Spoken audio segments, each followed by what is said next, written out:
नमस्कार दोस्तों, स्वागत है आपका स्टडी विद वीके सर पर। दोस्तों, अपने वर्ण विचार के बारे में जान लिया था। वर्णों में अपने स्वर और व्यंजन के बारे में पढ़ लिया था। आज अपन चर्चा करेंगे उच्चारण स्थान की, कि उच्चारण स्थान कितने प्रकार के होते हैं और उच्चारण स्थान किसे कहा जाता है। तो देखते हैं अपन उच्चारण स्थान। ठीक है, देखो उच्चारण स्थान किसे कहते हैं वो बता देता हूं आपको मैं। प्रत्येक वर्ण जहां से उत्पन्न होता है, प्रत्येक वर्ण जहां से उत्पन्न होता है वही उसका उच्चारण स्थान होता है। कहने का मतलब है प्रत्येक वर्ण जहां से उत्पन्न होता है, प्रत्येक वर्ण जहां से उत्पन्न होता है वही क्या होता है, उसका उच्चारण स्थान होता है। तो परिभाषा देख लेते हैं इसकी, कि प्रत्येक वर्ण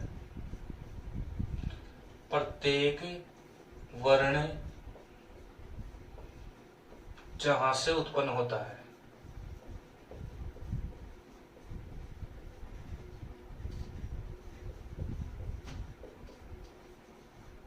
प्रत्येक वर्ण जहां से उत्पन्न होता है वही क्या होता है, वही उसका उच्चारण स्थान होता है।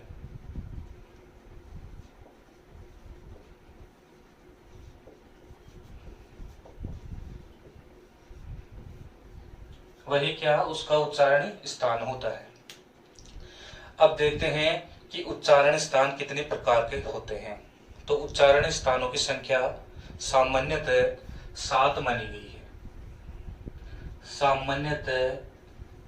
सामान्यतः उच्चारण स्थान 7 मानी गई है।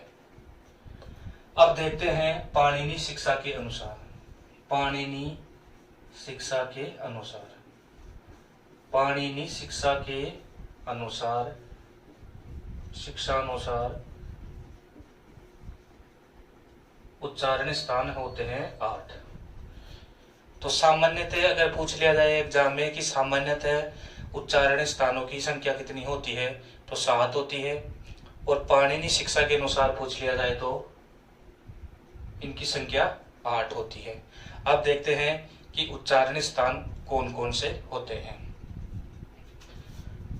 देखो पहला है कंठ।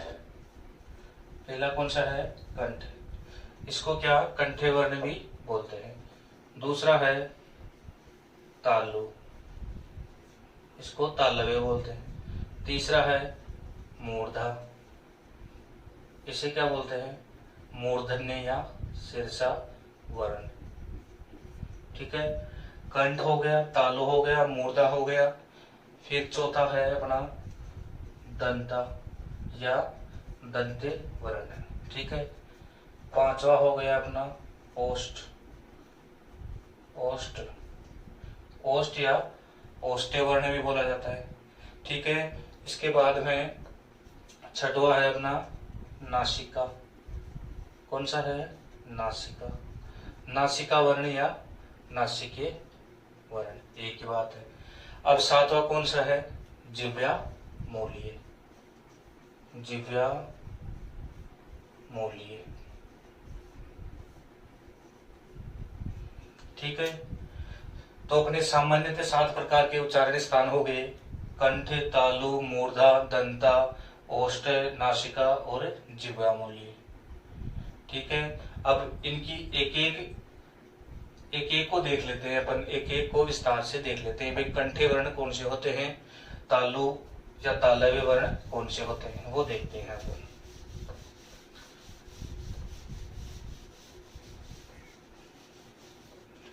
पहला है अपना कंठ। पहला कौन सा है, कंठ या कंठे या कंठे वर्ण। ठीक है, ये हो गया अपना पहला उच्चारण स्थान, कंठे या कंठ से बोला जाने वाला वर्ण कौन से होता है। ठीक है, तो इसका एक सूत्र है, देखो अक्कु है, अक्कु है विसर्जनीय नाम, अकुह विसर्जनीय नाम कंठ है। ठीक है, ये इसका सूत्र है। देखो दोस्तों, अगर आपके इनके सूत्र याद हो गए तो आपके उच्चारण स्थान भी याद हो जाएंगे। तो इनके सूत्रों में ही ये वर्ण छुपे हुए हैं कि इनका उच्चारण स्थान क्या होता है। तो देखते हैं, अकुह विसर्जनीय नाम कंठ है। ठीक है, तो अकुह में देखो ए में आभिग्रहण होगा, ए में आभिग्रहण होगा। तो ए और आ, कु का मतलब क वर्ग। क वर्ग में देखो क, ख, ग, घ और न। ठीक है, ए आ और क वर्ग। ठीक है, फिर है अकु है।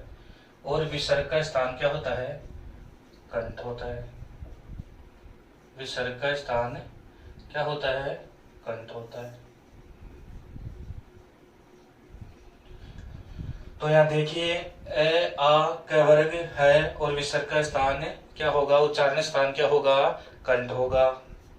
अब देखो, इसमें देखो विसर्ग का स्थान क्या होता है? उच्चारण स्थान विसर्ग का होता है कंठ।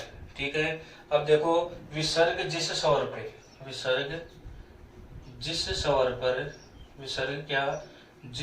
पर आश्रित होकर आता है।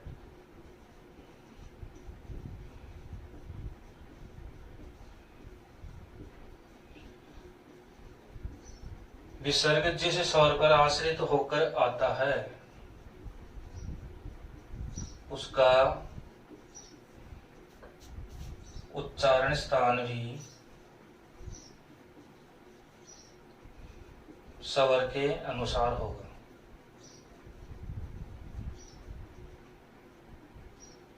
स्वर के अनुसार होगा। कहने का मतलब है दोस्तों, जैसे राम है। ठीक है, अब देखो, अब आपको पूछ लिया जाए कि विसर्ग का उच्चारण स्थान क्या है। तो देखो, में ए मिला हुआ है, ए क्या है? स्वर है। तो ये विसर्ग है ना, ए पर आश्रित है, तो इसका उच्चारण स्थान हो जाएगा कंठ। ठीक है, अकुह विसर्जनीय नाम कंठ। अब देखते हैं, जैसे हरि। अब हरि में देखो ई मिला हुआ है, ई स्वर है, तो विसर्ग ई पर आश्रित है, तो इसका उच्चारण स्थान हो जाएगा तालु। ईचू यसा नाम तालु। तो ये चीज ध्यान रखना। ठीक है, ये हो गया अपना कंठे वर्ण। इसके आगे चलते हैं, दूसरा अपना तालु या तालव्य। कि तालव्य वर्ण कौन से हैं और इनका उच्चारण स्थान कौन सा है। तो दूसरा हो गया अपना तालु या तालव्य। जो तालु से बोले जाने वाले वर्ण क्या कहलाएंगे?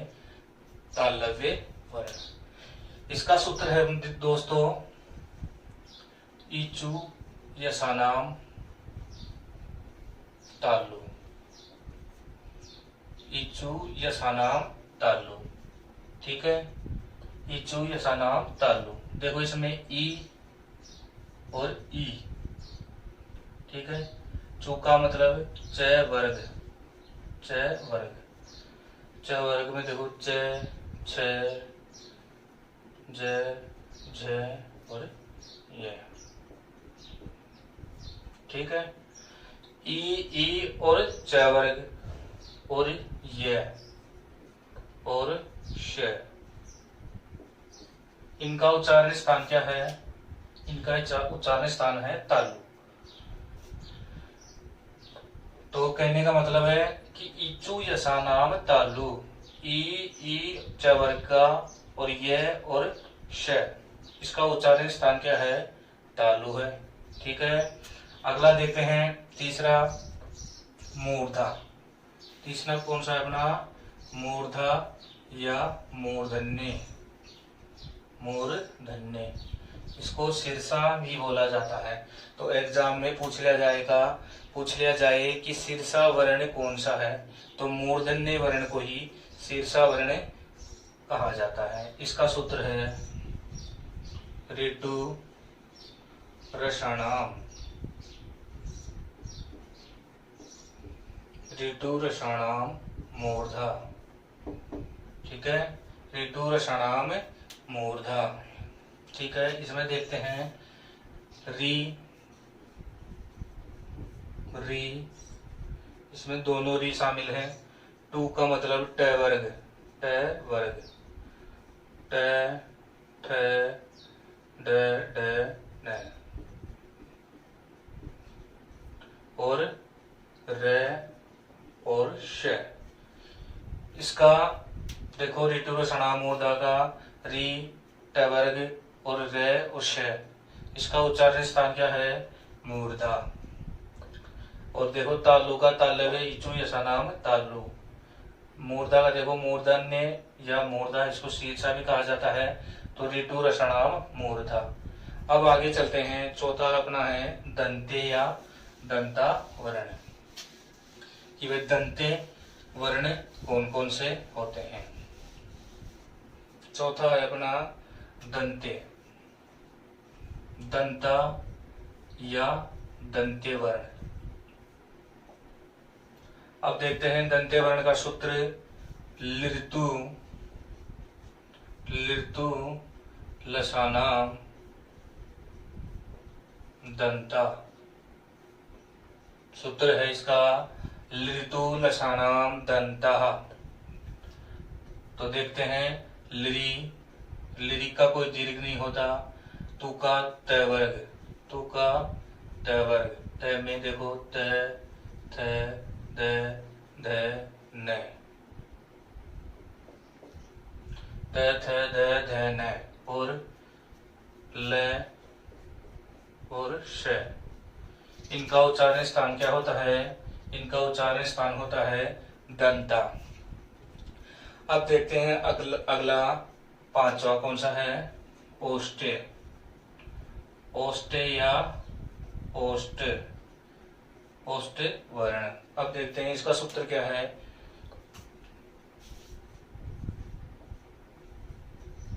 उपद्यमानीय, उपद्यमानीयानाम उपद्यमानीयानाम ओष्टो, ओष्टो, उपद्यमानीयानाम ओष्टो। अब देखते हैं ऊ में दोनों शामिल होंगे। ऊ पू का मतलब प वर्ग, पू का मतलब प वर्ग, पू का मतलब प वर्ग, प फ ब भ म, और उपद्यमानीय उपद्यमानीय वर्ण। उपद्यमानीय वर्ण कौन से हो गए? प अर्ध विसर्ग के पहले और फ। इनका उच्चारण स्थान क्या हो जाएगा? ओष्ठ हो जाएगा। तो ऊ और प वर्ग का और उपद्यमानीय वर्ण कितने हैं? दो हैं, प और फ। इनका उच्चारण स्थान क्या हो जाएगा? ओष्ठे। अब नेक्स्ट चलते हैं अपने 6 नंबर पे। 6 नंबर का है अपना नासिके या नासिका वर्ण, नासिका वर्ण। 6 नंबर पे कौन सा है? नासिके वर्ण। ये मैं न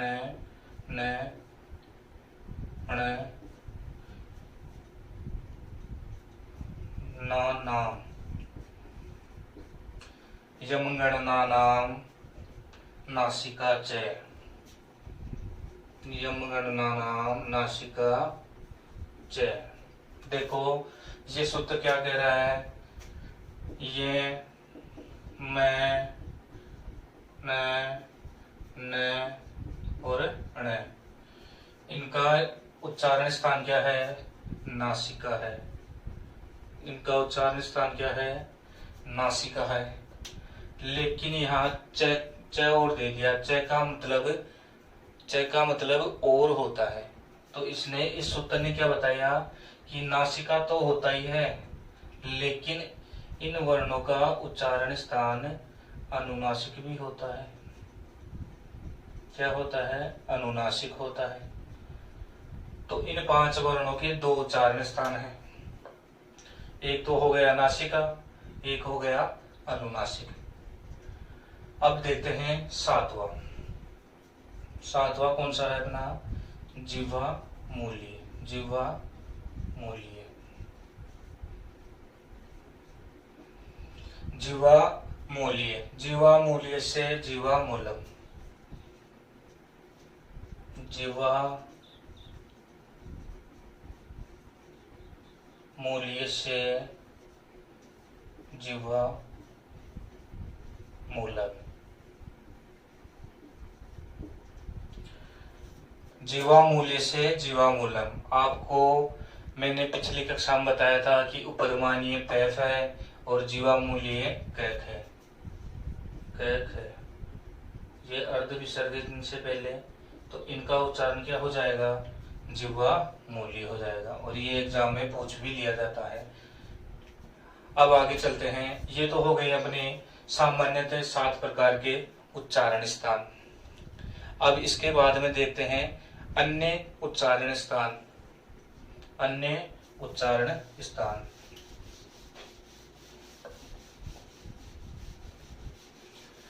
अन्य उच्चारण स्थान में देखते हैं एदतो, एदतो कंठ तालु। देखो ये उच्चारण स्थान है, इसको भी कई बार पूछ लिया जाता है कि एदतो कंठ तालु क्या कहता है। देखो ए और ऐ, ए और ऐ का उच्चारण स्थान क्या है? कंठ तालु। तो ए और ऐ का उच्चारण स्थान क्या है? तालु है। अब देखो ए कैसे बना है? ए किन शब्दों से, किन वर्णों से मिलकर बना है? तो देखो ए कैसे बना है? ए प्लस ई से बना है। ए प्लस ई से मिलकर बना है। एक का निर्माण हुआ है। तो एक का उच्चारण आपको मैंने बताया था, अकुह विसर्जनीय नाम है कंठ। तो इसका तो हो गया कंठ। और ई का बताया था मैंने आपको, ईचू जैसा नाम तालु। ठीक है, तो इनका उच्चारण स्थान क्या हो गया? कंठ और तालु। तो एक का उच्चारण स्थान या ऐ का उच्चारण स्थान आपसे पूछ लिया जाए तो क्या बताओगे? कंठ तालु। इसके बाद में दूसरा आता है अपना, इसके अलावा दूसरा आता है अपना ओदतो। ओदतो कंठोष्टम। ओदतो कंठोष्टम। देखो ये क्या कहता है? ओ और औ, इनका उच्चारण स्थान क्या है? कंठ और ओष्ठ। इनका उच्चारण स्थान क्या है? कंठ और ओष्ठ। अब देखो ओ का निर्माण कैसा होता है? ए प्लस उ से ओ का निर्माण होता है। तो इसका उच्चारण क्या हो जाएगा? देखो ए का तो हो जाएगा कंठ, अकुह विसर्जनीय नाम कंठ, और उ का हो जाएगा उपधमानीय नाम ओष्ठो। तो इसका हो जाएगा ओष्ठ। तो ओ और औ का उच्चारण स्थान क्या हो गया? कंठोष्ठ। इनको एक साथ बोल सकते हैं कंठोष्टम। अब देखो आगे चलते हैं। मोस्ट इम्पोर्टेंट क्वेश्चन है ये, पूछ लिया जाता है लगभग एग्जाम में कि व का उच्चारण स्थान कौन सा होता है? व का उच्चारण स्थान कौन सा होता है? तो इसके लिए एक सूत्र आता है, वकारस्य, वकारस्य दंतोष्टम। वकारस्य दंतोष्ठम, कि वह का उच्चारण स्थान क्या है, दंतोष्ठ है। क्या है, दंतोष्ठ है। यहां तक अपन ने देख लिया।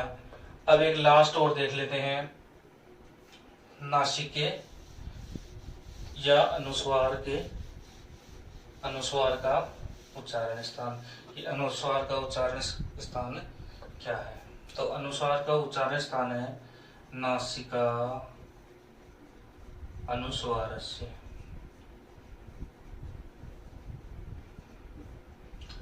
नासिका अनुस्वारस्य, नासिका अनुस्वारस्य। इसका कहने का मतलब है कि अनुस्वार का उच्चारण स्थान, अनुस्वार को व्याकरणिक दृष्टि से ऐसे लिखते हैं, ये जो बिंदु है व्याकरणिक भाषा में इसको क्या बोलते हैं, अनुस्वार। तो अनुस्वार का उच्चारण स्थान क्या होता है, अनुस्वार का उच्चारण स्थान होता है नासिका। इसके अलावा आपको मैंने नासिका या नासिक के वर्ण और भी बताए थे, ये मैं न, ये क्या है, 5 वर्ण, ये भी नासिका से बोले जाते हैं। तो अब आपको पूछ लिया जाए कि नासिक के वर्ण कितने हैं, तो नासिक के वर्ण, नासिक के नाक से बोले जाने वाले वर्ण कितने हैं, 6। 5 तो ये हो गए और एक अनुस्वार।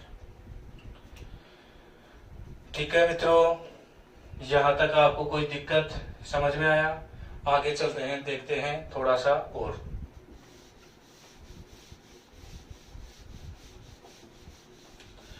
अब देखो एग्जाम में पूछ लिया जाता है कि 2 उच्चारण स्थान वाले वर्ण कितने हैं और 1 उच्चारण स्थान वाले वर्ण कितने हैं। तो एक हेडिंग डाल के लिख लो, 2 उच्चारण स्थान वाले वर्ण। 2 उच्चारण स्थान वाले वर्ण कितने होते हैं, तो वो होते हैं 10। कितने होते हैं, 10। अब 10 कौन कौन से हैं वो बताता हूं आपको। ए, ऐ, ओ, औ, व। ठीक है। अब देखो ये, मैं, न, ये, मैं, न, इनके क्या हैं, इनके 2 उच्चारण स्थान हैं। देखो एक का उच्चारण स्थान क्या होता है, एद 2 कंठ तालु, तो कंठ और तालु हो गया। ओ का देखो, ओद 2 कंठ ओष्टम, कंठ और ओष्टम। व का क्या हो गया, वकार से दंतोष्टम, दंत और ओष्ठ हो गया। य का देखो, इनका यमगणना नाम नासिका च, तो नासिका और अनुनासिक, तो 2 वर्ण, 2 उच्चारण स्थान हो गए। तो एग्जाम में आपसे पूछ लिया जाए कि 2 उच्चारण स्थान वाले वर्ण कितने हैं, तो 10 वर्ण हैं। इसके बाद में पूछ लिया जाता है कि 1 उच्चारण स्थान वाले वर्ण, 1 उच्चारण